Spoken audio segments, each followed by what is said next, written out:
Seguimos en Las Cosas Como Son. Nos acompaña hoy día Percy Medina, con quien hemos discutido en esta primera parte la posibilidad de un fraude electoral en las etapas previas hasta el cierre del proceso electoral, el conteo de votos en mesa y el acta.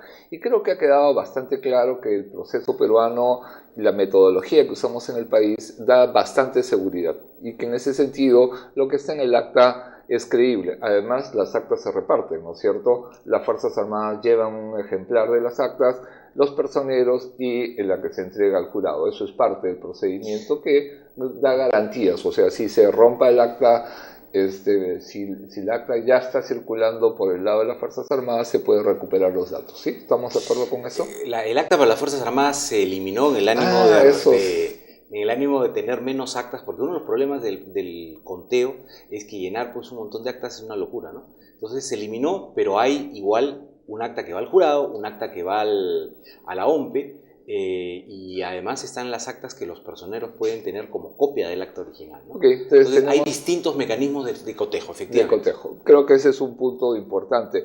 Pero uno de los temas que está en la discusión es el tema de los famosos votos golondrinos. Entonces parece que ahora hay más golondrinas y que el verano llega antes.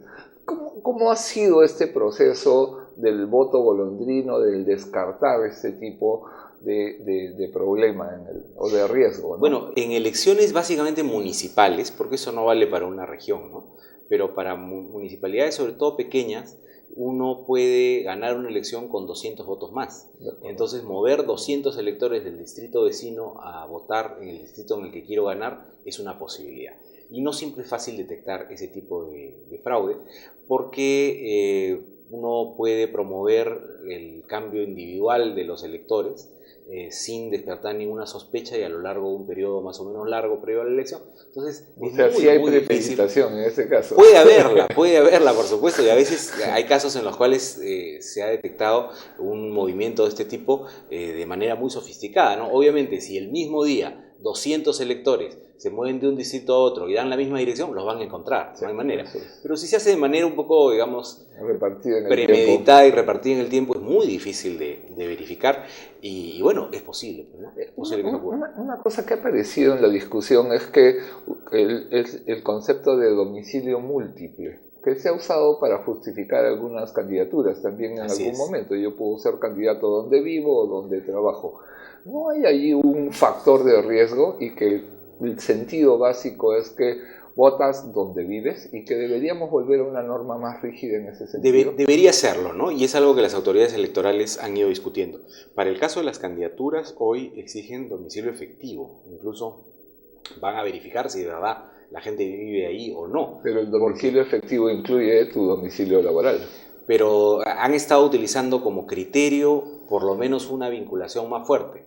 Porque claro, podría ser... Por ejemplo, que no vivas en el local municipal, digamos. Por ejemplo, no debería ser pues meramente una oficina, pero puede ocurrir, por ejemplo, en zonas rurales que alguien tiene un fundo, ¿no? Donde tiene una casa y también tiene una casa en la ciudad. Ese tipo de cosas pueden estar en la zona gris. Pero evidentemente se trata de cautelar que haya una vinculación entre la vida efectiva del candidato y la localidad, como para garantizar que pueda ser un representante real de los vecinos. Pero esta idea del domicilio múltiple nos puede llevar pues a una serie de equívocos, porque ¿cuál es mi domicilio? ¿El de mi casa grande, el de mi casa chica, mi amante, ¿no? Entonces, ¿cuál es el criterio aquí? Y la autoridad electoral lo que está buscando ahí también es una mayor definición de la ley sobre ese tema.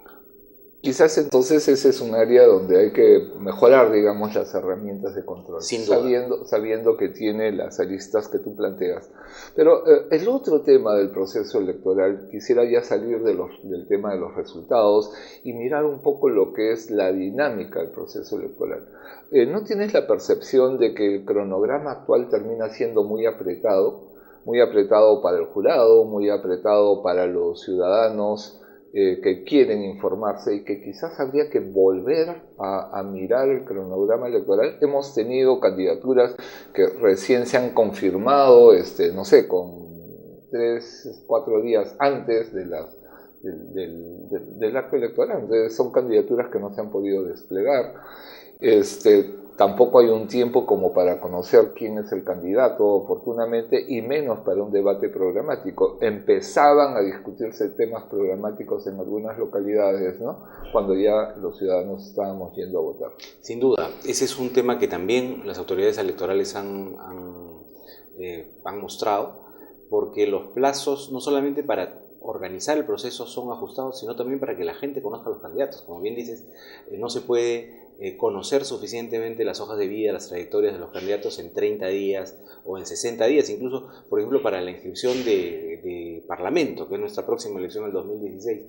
Hay solamente 60 días entre la fecha de inscripción de candidaturas parlamentarias y la elección.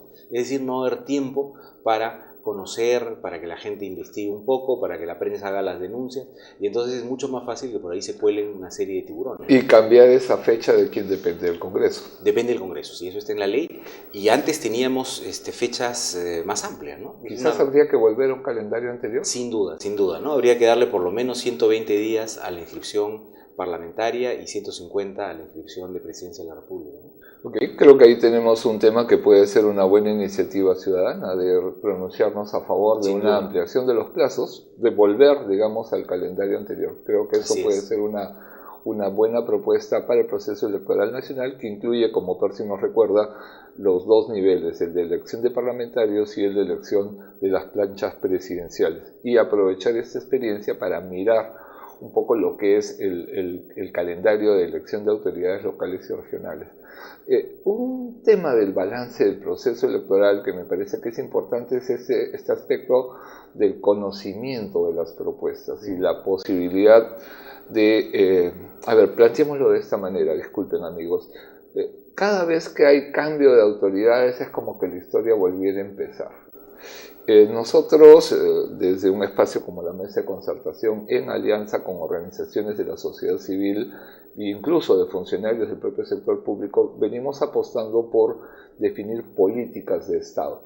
¿Te parece que esto es un elemento que puede ayudar a reducir la incertidumbre que implica la elección de nuevas autoridades en la política pública? Sin duda alguna. Los estados tienen que garantizar continuidad de las políticas, porque las grandes políticas no se pueden implementar en 4 o 5 años. Es absurdo pensar que se puede cambiar de políticas en educación, en salud, en prevención de daños a la pequeña infancia, a la primera infancia, o que puede haber políticas, incluso en temas como reforma del Estado, que se pueden realizar en 4 o 5 años, ¿no? Entonces es necesario garantizar la continuidad de esas políticas, y para eso los acuerdos políticos son fundamentales, y que además se revise la vigencia en el cumplimiento de esos acuerdos es fundamental, ¿no?